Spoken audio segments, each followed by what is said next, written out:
మళ్ళీ ఫ్రీజ్ అవుతాం. ఒకసారి చెక్ చేయండి రఫీ గారు, వాయిస్ ఫ్రీజ్ అవుతుంది. మాట్లాడినటువంటి మాటకు ఒకటి సమాధానం చెప్పాల్సి మిస్ అయింది సార్. అవకాశం ఉంటే కనుక నాకు ఒక సెకండ్ ఈ గ్యాప్ లో.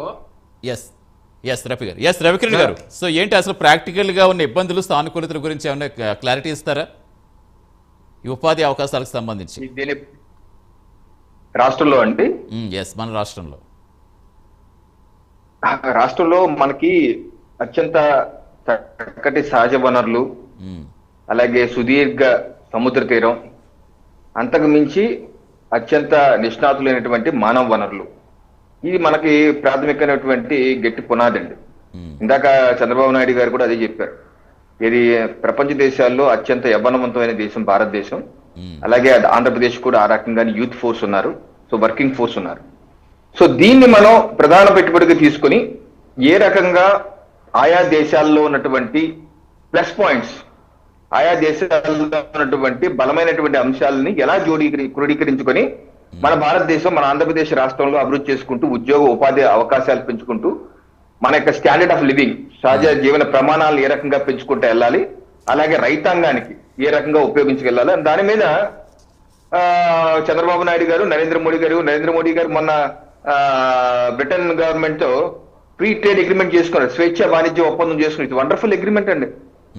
నరేంద్ర మోడీ గారు చేసుకున్నా, చంద్రబాబు నాయుడు గారు చేసుకున్నా దేశం కోసమే కదా. ఇప్పుడు బ్రిటన్ తో చేసినటువంటి ఫ్రీ ట్రేడ్ ఒప్పందం కన్నా రైతాంగానికి ఎంత ఉపయోగపడుతుంది ఈ రోజు, భారతదేశ రైతాంగానికి, అలాగే ఆంధ్రప్రదేశ్ రైతాంగానికి. ఎక్స్పోర్ట్స్ యొక్క సుంకాలు తగ్గిపోతాయి.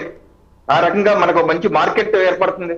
అలాగే రేపు సింగపూర్ తో కూడా చంద్రబాబు నాయుడు గారు, ఎందుకంటే అక్కడ ఏమో పంటలేం పండవు, సింగపూర్ లో పంటలు పండవు. అక్కడ నేను వెళ్ళాను, 3 రోజులు అక్కడ ఉన్నాను, ఆశ్చర్యపోయాను. వారి యొక్క పర్యాటక అభివృద్ధి కావచ్చు, శాస్త్ర సాంకేతిక పరిజ్ఞానం కావచ్చు, కానీ వాళ్ళ లిమిటేషన్స్ ఉన్నాయి. అన్ని మంచినీరు, త్రాగటానికి మంచినీరు కూడా రోజు మలేషియా నుంచి తెచ్చుకుంటారు వాళ్ళు. సింగపూర్ లో తాగడానికి నీరు కూడా ఉండదు.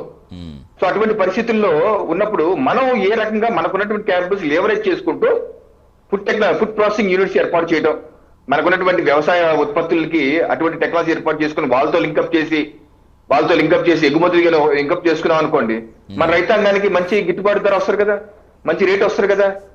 ఇందాక అంటున్నట్టు తోతాపురం, మామిడి ఇటువంటి సమస్యలన్నీ పరిష్కరించుకోవచ్చు. ఒక టమాటా పంట మనం కూడా కొన్నిసార్లు చూస్తుంటాం, ఒక సందర్భంలో రైతులు రోడ్డు మీద పోయేస్తుంటారు, చాలా ప్రాణం ఉసూరుమంటది. అంత ఆరుగాలం కష్టపడిన రైతు రోడ్డు మీద పోయేస్తుంటే బాధ కదా, ఎవరికన్నా బాధే కదా. సో అటువంటి ఇంకో దేశంలో ఎవరు తింటాకే లేదు, వాళ్ళకి ఓ దేశంలో తింటాక లేదు, ఇంకో దేశంలో పారిపోస్తున్నాం. సో ఈ రకమైనటువంటి ఒప్పందాల వల్ల అలాగే సముద్ర తీరం ఉందండి. ఇప్పుడు సింగపూర్ అనేది సముద్ర వాణిజ్యానికి కేంద్రంగా తయారైంది, ఎంత కిక్కిరిసిపోయి ఉంటది. సో అలాంటిది ఆంధ్రప్రదేశ్ గేట్వే ఆఫ్ ఇండియాకి ఆంధ్రప్రదేశ్ సన్ రైజ్ స్టేట్ ఇది. మరి ఇంత సుదీర్ఘ తీరం ఉంది, మనకు అనేకమైన శతాబ్దాల చరిత్ర ఉందండి బాబు. భారతదేశ మచిలీపట్నం పోర్టు ఎన్ని శతాబ్దాల చరిత్ర ఉంది. ఇటువంటి అనేకమైన పోర్టులు మన భారతదేశంలో, ఆంధ్రప్రదేశ్ లో ఉన్నాయి. ఈ రోజు మన పోర్టులను కూడా ఆ రకంగా అభివృద్ధి చేసుకుంటూ సముద్ర తీరంలో లింకప్ చేసుకుని ఒక ఆల్టర్నేటివ్ హబ్ గా ఆంధ్రప్రదేశ్ ని ఏర్పాటు చేసే విధంగా చేయొచ్చు కదా. ఇటువంటి అవకాశాలు ఉన్నాయి. అలాగే శాస్త్ర సాంకేతిక కొత్త విద్యారంగంలో వాళ్ళు చేసే ఇన్నోవేషన్స్ అంతా ఇంత కాదు. సో మనకి ఉన్నాయి యూనివర్సిటీ, డీమ్డ్ యూనివర్సిటీస్ ఏపీలోనూ ఉన్నాయి, కాలేజెస్ ఉన్నాయి. బట్ ఇక్కడ కొరత ఉంది కొంతవరకు. ఇక్కడ విద్యా సంస్థలో చెప్తున్న దానికి ఇండస్ట్రీకి ఒక గ్యాప్ ఉంది. ఇది ఏ రకంగా వాళ్ళు బిజెప్ చేస్తారు, మనం కూడా ఏ రకంగా చేయాలి. సో అలాగే మానవ వనరులు ఇంకా మెరుగుగా ఏ రకంగా చేయాలి. అలాగే పరిశ్రమ ఫర్ ఎగ్జాంపుల్ దీని గ్రీన్ హైడ్రోజన్ మీద పెద్దగా పెట్టుబడి చేసుకొని భారతదేశం, సింగపూర్ రెండు ఎంఓయూ చేసుకున్నాయండి. 2 దేశాలు ఎంఓయూ చేసుకున్న గ్రీన్ హైడ్రోజన్ లో. దానిలో భాగంగా ఆంధ్రప్రదేశ్ మన బెనిఫిట్ పొందొచ్చు. ఎందుకంటే భారతదేశంలో కేంద్ర ప్రభుత్వం ఆంధ్రప్రదేశ్ నే ఒక హబ్ గా చూస్తుంది. ముఖ్యంగా టాప్ 2 లో మనం ఉన్నాం గ్రీన్ హైడ్రోజన్ కి. దానికి సింగపూర్ కూడా తోడైంది అనుకోండి, ఇంకా బాగుంటుంది కదా. సో ఇటువంటి అన్ని అవకాశాలు ఉన్నాయి. ఎన్ని పెట్టుబడులు మెటీరియలైజ్ అయితే, ఇప్పుడు ఫర్ ఎగ్జాంపుల్ ఏదైనా ఒక మీటింగ్ జరిగితేనండి అక్కడికి వెంటనే రిజల్ట్ వచ్చేది సార్. ఏదన్నా 2-3 ఏళ్ళు జెస్టేషన్ టైం పడుతుంది. అయితే దాన్ని ఒకవేళ రేపు ఏమైనా గవర్నమెంట్ మారితే వచ్చే ప్రభుత్వాలు కూడా దాన్ని స్వాగతించి ముందుకు వెళ్ళాలి. కానీ ఏదన్నా ప్రభుత్వం వస్తే వెంటనే దాన్ని జీవోలు ఇచ్చి క్యాన్సిల్ చేస్తూ ఉంటే అంతర్జాతీయంగా ఇబ్బంది అవుతుంది కదండి. అంతర్జాతీయంగా ఇప్పుడు జగన్మోహన్ రెడ్డి గవర్నమెంట్ అదే పని చేశారు. పవర్ పర్చేజ్ అగ్రిమెంట్లు క్యాన్సిల్ చేశారు రాగానే. అలాగే స్టార్ట్అప్ విలేజ్ అమరావతిలో సింగపూర్ కన్సార్టియం పెట్టుకుంది. లోటుపాట్లు ఉంటే చెప్పాలి, ఇదిగో ఈ లోటుపాట్లు ఉన్నాయి, మీరు మార్చుకొని చెప్పాలి.